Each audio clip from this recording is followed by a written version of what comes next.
It is a privilege to be able to share with you this morning about what it means to tell a story. I am just excited to be here. Some of you may be asking, what is a pastor doing in a room with boat dealers? See, I come from a family that took a circuitous route to becoming a pastor. My father went to North Carolina State University to be a pulp and paper engineer. Left North Carolina State, went to Weyerhaeuser in Plymouth, which is about 30 miles from here, and started to work there. 2 years later, he decided that God had called him to preach, and so he went to pastor a church. And he told us boys as we were growing up that if we wanted to be pastors, we needed to make sure that's what we wanted to do. And if we could do anything else and be happy, we should. So I tried. I tried a lot of different things. I went to ECU to get a business degree. And I tried a lot of different things before I knew that this was what I was supposed to do. My dad, growing up, we didn't have a lot of money and he worked a lot. I got a lot of work ethic from him. Sometime in the late 70s, maybe I guess 77-ish, for Christmas, he decided it would be a good idea for all of us as boys, my brother and I, who I affectionately call the baby Jesus, and my dad to spend some time together. And so he was going to buy a boat for us for Christmas so that we could spend some time together. So he bought us a 16-foot John boat and motor. And we were going to spend time on the water. And so we started out, and I'll be honest with you, I only remember a couple of times going out, but the time that I remember the most us going out, it's 3 inexperienced people in a boat. My dad being inexperienced as an adult, and 2 kids probably under 10 years old. We get in the Cape Fear River because we were living in Wilmington at the time. We go several miles up the river. We're fishing, and we start back, and the boat won't move. Engine's running fine, just couldn't get the boat to move. Finally, he figures out that he had lost a prop, and being the inexperienced people we were, we didn't have an extra one. So my dad paddled as far as he could, and us, at being 7, 8, 9, 10, whatever me and my brother were, we paddled as far as we could.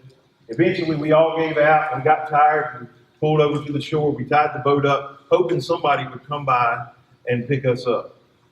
Well, sure enough, after sitting there for a little while, these guys came by, and they had an old boat. It was a really old boat. The Johnson motor, I feel confidence in a museum somewhere that they had on the back of that boat. But they spotted us over to the side of the river, and they decided they were going to help us. And so there were 3 guys in this boat, and they pulled over there and said, "You got a problem?" I said, "Yeah, can you tow us back to shore?" And they said, "Sure." So they threw us a rope. We tied it off. And the next question they asked was, "Do you want a beer?" We knew right then we were in trouble, because apparently they had been out there since early that morning, and they were toast. And they took off in that boat going full blast. My dad grabbed me and my brother and pulled us back between his legs, and he held on to the side and tried to hold us with his knees. And for the next 3 miles, and what seemed like an eternity, in that John boat, we went from one side to the other side, just splashing around. Now, I'm still 40-some years later telling that story because that's what people remember. Story. I don't remember the brand of the boat. I don't remember the engine that was on that boat. But 40 years later, I remember the stories that happened inside of that boat. And so today I want to talk to you about this simple thing that everything tells a story. A few months back, I took our staff from our church over to Regulator to do a tour. Some of you are probably wondering, well, what can a church learn from a manufacturer? Well, here's what the first thing I want you to know, that no matter where you're at and what you're doing, if you're not learning in every venue you have available, you're missing out on some extremely important resources that are available to you. So we went and we toured, and we left, and we had several conversations. There were 2 specific things we took away. One you're going to be surprised at because we're a church. The second one you might not be as surprised about. The first thing we took away is that you pray before everything. Now, you think, well, you're a church, you pray before everything. Well, actually not. One of the things that happens in a lot of places is you think you're so good at something, you don't have to do something else that is extremely important. So we walked away having this conversation that before everything that happens, we should pray. The second thing we walked away with were the SOPs that are around that building. If you've ever been around in there, you know the standard operating procedures that apply to just about everything.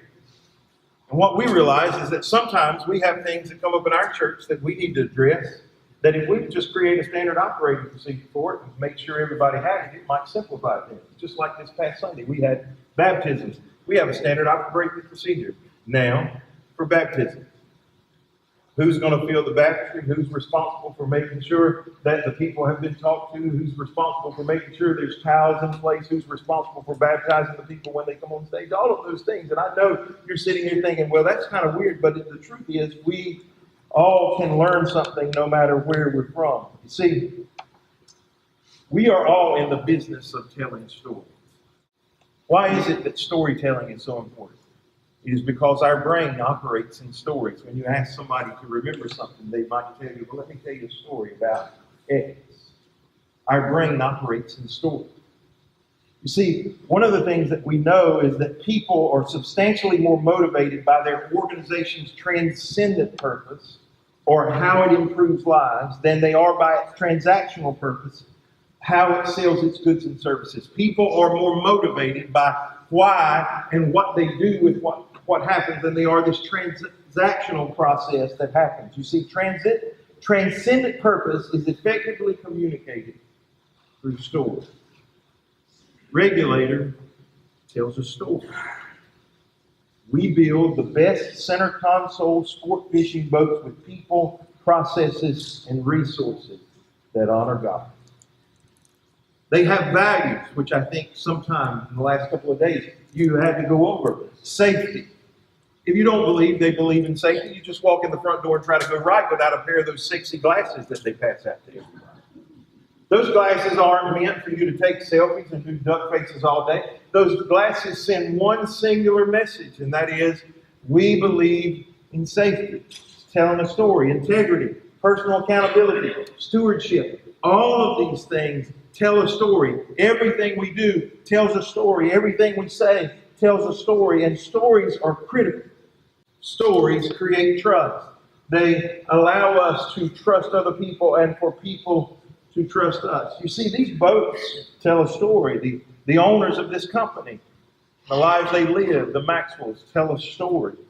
The employees that go work at this company. I was just in the bathroom talking to Josh, and Josh is a new employee. And I said, Josh, how long have you been here? 3 months. I said, how do you like it? He said, it's the best company I've ever worked for. Nobody else was in the bathroom, me and him. He didn't have to tell me that. But it tells a story. The employees are telling a story. The type of customer that's going to buy this boat tells a story. Those screws that they were talking about being teed up, they pointed that out to us when we took the factory tour. That tells a story about who you are. The finish behind a speaker compartment that nobody may ever see is telling a story. The power plant on these boats tell a story. Every single thing tells a story. The fact that you call it the Rolls Royce and console boats tells a story. But here is the thing. The problem is that the boat may not get to tell its story if you're not careful about the story you're telling. Often that's the thing we miss. We think, okay, I've got a great product, and we forget that as business owners, as dealers, as salespeople, we have a story to tell. Everything we do is telling a story. You're telling a personal story. Your business is telling a story. There are numerous ways to tell a story. As a matter of fact, there has never been a time in history where there were more avenues available to you and I to tell a story than there are today. There are avenues for us to be able to tell the story that we want to tell. I saw on the graphic as they finished the last session, it said 79% of people use their phones to do research before they make a purchase. That means when they open that phone and they start looking for something, they're looking for a story. That story is being told to them often before you ever get to say anything to them at all. Your customer is reading a story, and I will tell you this, they're reading your story, and if your story is not good, they're going to read somebody else's story. Stories are extremely important. It's not something we can ignore. So today I want to talk to you about 3 areas where you're telling a story, and hopefully it'll help you understand how critical they are. Here's the first thing. It's the story you tell before you have a customer. Before you know who they are, they're finding out who you are. They're searching, they're looking, they're trying to understand who you are. And the thing is, you have to arrange for recipients to be receptive to your story before you even know who they are. There's lots of research out there about just triggers that people have in their mind. A simple one was they did a simple test of restaurants, and they took 2 restaurant names and they put menus in front of people and asked them how much they'd be willing to spend. And one restaurant was named Studio 97 and one was named Studio 17. People were willing to spend almost twice as much at a restaurant called Studio 97 than they were at one called Studio 17. Why? It's just the way our brains work. Everything tells a story to our brain, and we receive it, and we wonder exactly why. Never before have people been able to know us so well without us knowing them at all. I know that's kind of scary, because people can walk up to you and talk to you like they know you. Like they're your long lost friend. Like they went to high school with you. They just carry on a conversation with you, and this is the first time you've met them. And the reason is that they have spent a lot of time getting to know you before you even knew they were looking for you. You see, you don't get to choose who knows about you, but you do get to choose what they know about you. You do get to determine the story that they're listening to. You see, you get to determine what they're understanding about you. You are telling a story before they ever arrive. And some of these are so simple. Many of you are already doing them. But before somebody ever comes to your dealership, more than likely they're looking at your website. An overwhelming majority of people are skipping websites now and looking at social media. They never even go to somebody's website anymore. They're just seeing what is said in social media. And there are so many ways that you can create goodwill in those avenues with the people that you're trying to serve. There are so many ways that you can assist in. You see, if you give people something, they want to give you something back. I read a study this past week. It said they took these people and they gave them random addresses to people they didn't know, people in other towns that they had no connection with, and they asked them to send them Christmas cards. And so they sent Christmas cards to strangers. You know what happened? 70% of the people who received a Christmas card from a stranger sent a Christmas card back to that stranger. Do you know why that is? Because when somebody gives you something, your natural response is to give them something back. When you go to lunch with somebody and they pay for your lunch, what do you want to do the next time you go to lunch? You want to pay for lunch. It's just the natural response of our brain.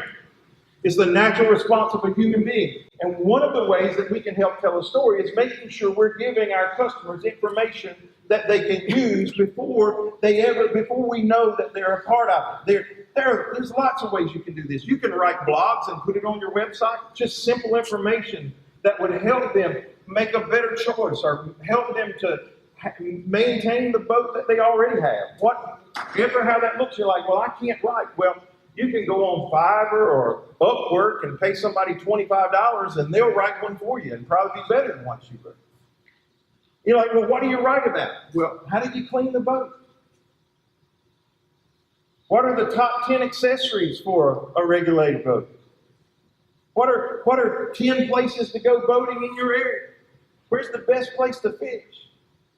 You'd be surprised at the things that you could share with the people who are looking at you. Why do you sell a regulated boat? Get somebody to write a blog. This is why we sell this boat. You would be surprised, because if you can get them in the habit of coming to you for information when they want to buy something, they're going to come to you as well. You could write an ebook. Like, I can't write a book. You'd be surprised.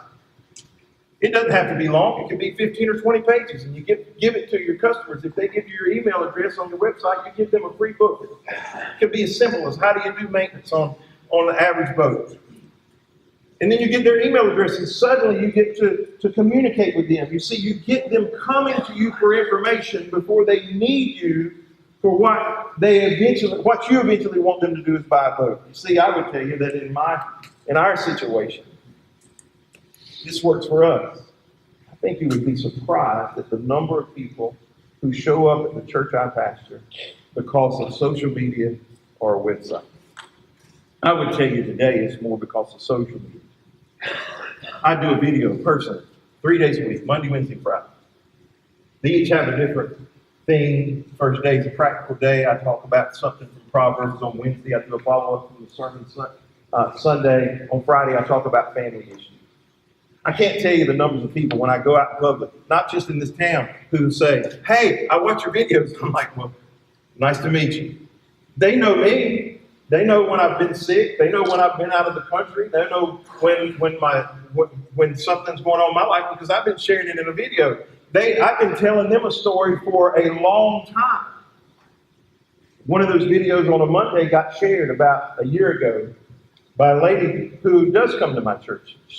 Another lady happened to watch it. I was talking from Proverbs. If you don't read the Bible, if you don't even believe in God, I encourage you to read Proverbs. There's a lot of good sense in Proverbs. It'll help you do just about anything you need to do in life. But I was talking about something from Proverbs, really practical. This is how you can work on a relationship this way. She shared it, and this lady happened to be going through a difficult time in her life with a relationship, so she started watching my videos on Monday, Wednesday, Friday. Then she started watching my sermons. And 6 months later, she showed up at church for the first time. She started coming to church, and I said, how did you come to church? She said, well, I started watching your videos. It helped me through a difficult time.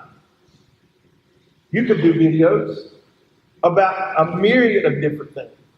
I know, let me tell you, it's weird.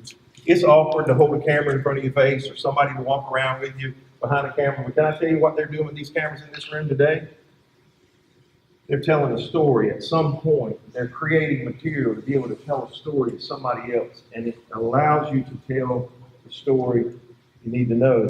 People will fall in love with you and your business and your boat and your work well before they show up at your store or your dealership. They will also fall out of love with you. It works the same way. And when we talk about technology, there are 3 kinds of people where it comes to technology. There are the people who hate it. I have some of those friends. And when you start talking about technology, oh, I hate it. Everybody's on their phone. Nobody talks to anybody anymore. They're texting. They're the people who hate it. And what I tell them is, you're not going to hate it away. You can hate it all you want to, but it's here. And it's not going to leave. They're the second kind of people who love it. Maybe you're that person in this room where all day long you're sitting here. I saw the statistics said 5 hours a day people spend on their phone every single day. 5 hours a day. And I know some of you are going, nah, not me. But if you have a new Apple phone, they got a new trick on that thing, and it sends you a report every week, tells you exactly how long you've been on there. And my wife was telling me I was on the phone too much. I told her she was wrong. She won't. Because the first 2 reports I got were 4 hours plus every day I was on my phone. You'd be surprised. It's here. Maybe you're that person who's in love with it. You just can't get out of it. Here's the third kind of person when it comes to technology. It's the person who leverages it. It's here. People communicate with it. They're going to use it. Now, what am I going to do about it? I can pretend like it's going to go away. I can pretend. I had somebody in my church. This won't happen, I don't think, at a boat dealership. It just happened at my church. I said we wanted to do something, and it was technology. And they said, oh, if we're following after the Spirit of the Lord, people will come. Well, the people I want to come to my church ain't following after the Spirit of the Lord. You know what I'm saying? And so I got to communicate with them where they are on the level of with the tools that they're using, the resources that they're using. Technology's not going away. Video's not going away. My grandkids, yeah, I'm not old. I got 3 grandkids. Matter of fact, grandkids are awesome. How many of you have grandkids? The rest of you just wait. Grandkids are God's reward for not killing your kids. And just wait me out. But my grandkids have no idea what ABC, NBC, and CBS is. My grandkids don't even know what ESPN is. You know what their TV network is? YouTube. And you have to understand that you're communicating with an audience that is changing extremely rapidly. And if you use that technology to tell a story, whether it's a website, whether it's social media, please don't ignore it, no matter what business you're in. Use it to create a platform where people will come and listen to what you've got to say. We're all selling something. We're all trying to draw people into a product. We all have a goal to get people to listen to us. If we're telling a story, we should tell it correctly. There's never been a time when people could know so much about you before you know anything about them. And here's the thing I want you to understand. In jobs where the end result is to get someone to say yes or no, the highest achievers spend more time crafting what they do or say before making a request. I heard one of the guys on the stage a while ago, he said you shouldn't ask a question if you don't know the answer. What he was trying to say is don't ask them for the sale if you don't know they're going to say yes. Because if you haven't given them enough information, if you haven't told the story long enough to be able to get to that place, you're asking the wrong question. It's much like a skilled gardener who's working with the finest seeds. Or if they won't take root in stony soil or bring forth enough fruit in fully prepared ground, you have to prepare the ground before the people ever arrive. Here's the second thing. It's the story that you tell before you ask for the sale. Up until now, I've just been talking about people you haven't met, people who haven't contacted you, people you don't even know. But there comes a time when they reach out, they send you an email, they come to see you at a boat show, they call you on the phone, they walk into your dealership. And suddenly, you are face to face with them, but you still have a story to tell. You see, when you finally have contact with them, you know who they are, but another story starts getting told. And this story becomes a little bit more personal than the one that was happening prior to them showing up. And here's what I would tell you. The culture at your business takes over when the customer arrives. You're not suddenly going to be able to change the culture of the people you've hired and the environment you've created and the way they talk to people when that customer shows up. The culture you have created suddenly is going to take over when those people walk in the door. And you're going to have so little control over it. It's going to have to be developed ahead of time. There is nothing worse than to arrive at a place of business wanting something they have only to be made to feel like they're doing you a favor by being there. We've all been in those places of business. I don't want to talk about anybody that does it the wrong way, but one of my favorite places to go is Chick-fil-A. I love to go to Chick-fil-A before I ever knew they were a Christian company.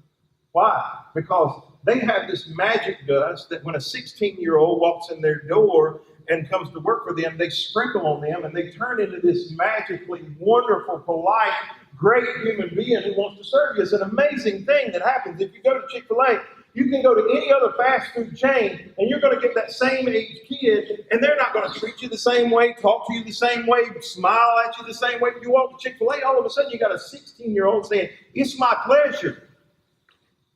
Not, "It's my job," or "Why did you show up at 5 minutes before closing?" No, "It's my pleasure. Can I help you?" You know why that happens? It's because if you walk in Chick-fil-A, the culture is going to take over for those employees that come in, and the story is going to be told. They believe in going the second mile. I've sat in a small room, like with 6 or 8 people with Dan Cathy, and heard him tell the story about how they chose to go the second mile. And what they did is we don't want to be like other fast food chains. He said, we want to figure out how we can be like the people who are the step above us. And so they went to fast casual restaurants, and they started looking at what they were doing. They were bringing people's food to the table. And they were putting fresh flowers on the table, small little things that if you go in a Chick-fil-A, you know, if you're a mother with kids, I don't know if you've ever done this or not, but at Chick-fil-A you can go through the drive-thru with your kids in the car, you can order your food, and they'll have it sitting on the table when you get out with your kids so you don't have to stand in line with your kids. I'm telling you, that's a culture that tells a story when you walk in. There are people who don't like God, don't like Jesus, think Chick-fil-A is the most homophobic organization in the world, but they eat at Chick-fil-A. You know why? Because you can't go anywhere else and get that kind of service. When people walk into your place, you're going to begin to tell them a story. You see, the culture sets a backdrop, or Robert Cialdini calls it persuasion. He says you persuade your buyer. Things that impact their decision that you're not even aware of. One of the things I remember reading in that book that struck me, he says, you don't even realize why you make decisions, but the story that you're telling in your dealership helps people make decisions. He says, they did this study, and I don't remember the percentages, but it was way higher. If you're a guy and you ask a girl for a phone number in front of a bar, it's like 20% chance she's going to give you a number. If you're a guy and you ask a girl for a phone number in front of a church, it's like an 80% chance she's going to give you a phone number. What's the difference? That church in the background persuaded her mind to believe that you were trustworthy because it was happening in front of a church instead of in front of a bar, that you weren't just there to pick her up. Things in your business tell a story, and when people are standing there, it's persuading them. It's causing them to think before they even make a decision. Things that have an impact on those things. Stories matter. And the story we tell before we ever ask for a sale, before we sit down in our office and offer them a contract, before we sit down and say, this is the price of what it is we want to buy, the story we've been telling prior to that matters. In the venue where I work in, the story that gets told before I ever get to meet anybody is critical. See, if a church, the first employee they hire is what? A pastor. The most important thing most churches want him to do is to be able to communicate. They want him to be able to tell a story. They want him to be able to share with people the message. The problem with that is that the average person that walks into my church, before I ever get up to preach, has decided whether they're coming back or not. You're like, well, why would they do that? The same reason when they walk in your dealership. Before you ever get to show them a boat, many of them have already decided whether they're coming back or not. Simple things. Like, could I find a parking space? If it's at night, is the parking lot well lit and safe? Was the entrance to the building marked, or did I have to go to 4 locked doors before I found the way in? How soon were they greeted when they got there? When they got inside, what was the signage like? Could they find the bathroom? Or did they have to walk around and walk in 3 offices before they figured out where the bathroom was? If they have kids, are their kids safe? When they walked in the auditorium, could they find a seat? When they got a seat, was the temperature in the room right? When the service started, did we start on time? Or was somebody not present? We said, we're just going to have to wait 5 minutes before we get started. Was the quality of music good? Was the giving moment something they could relate to? Or did they feel like we were just trying to take money out of their pocket? And then, at that moment, I get to make an impression. After all of that, I get to walk up and say whatever I've got to say on that particular day. And if the temperature was wrong, or they couldn't find a seat, or they walked back and they didn't feel like their kids were going to be safe in the environment that we had for them, let me tell you what they're going to do. I could preach the socks off of them. And they're not coming back. And some of you think, well, I got a great boat to sell, and I'm the greatest salesman in the world. But here's what I want to tell you. If the story they've been catching from the time they drove onto your parking lot until the time they got to meet you tells them something completely different than the story that they want to hear, you will be surprised at how difficult it is to make a difference. Everything in your business is telling a story. You're telling your customer, this is important to me. And no matter what you say, it has to be true. And the question I have for you today is, what can you do? What is it that you can change? What is it that you can make a difference in your business? Here's the last part of the story I want to talk to you about. It's the story that you tell after you make the sale. You may call it customer service. I'm not sure what your word would be, but this story will tell the lifetime value of a customer. What you do after the sale, the story after the sale, will determine your churn rate.